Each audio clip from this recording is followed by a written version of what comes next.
So I think just before we even get into the nitty-gritty of the way the framework matches itself to the categories of fellowship, I just want to talk briefly about how you might want to be thinking now as you're making notes, curating your own evidence, how you might look to generate evidence.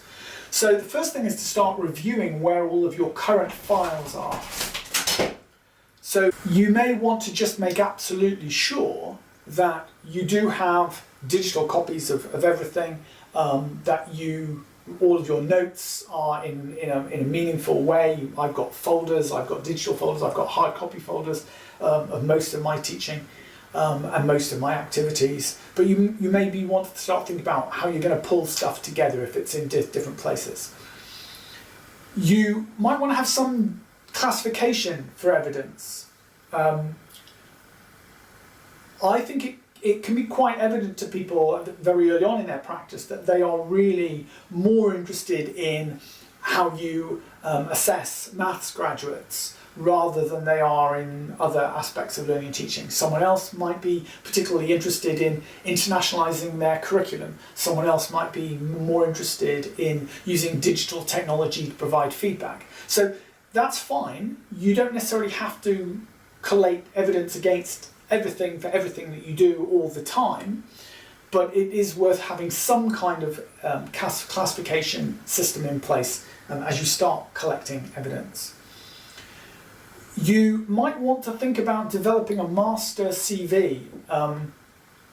It's very often tempting to leave your CV until you come to apply for another job, but I think it really does make sense to have a very extensive CV, a single A4 document, all of your publications, all of your leadership roles, all of your representation, all of the conferences that you attend, all of the CPD events that you attend, any additional responsibilities added to your job.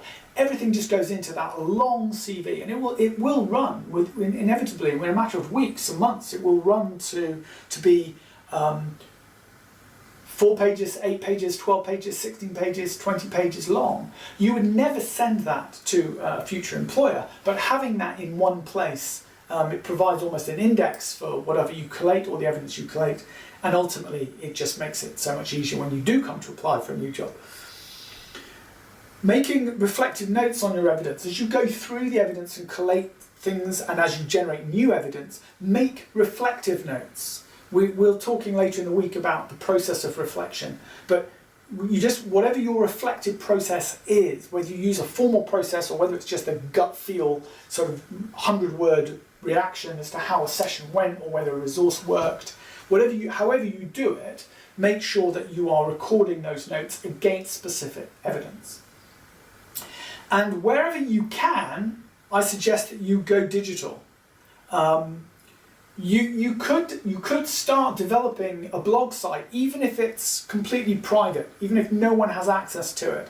Having that discipline of logging on, making a recording, I would suggest once a week. Some people will do it more than once a week. Any reflections, anything you've come across during the week, any conversations that you've had with colleagues, anything that develops that habit of reflective practice is going to be helpful.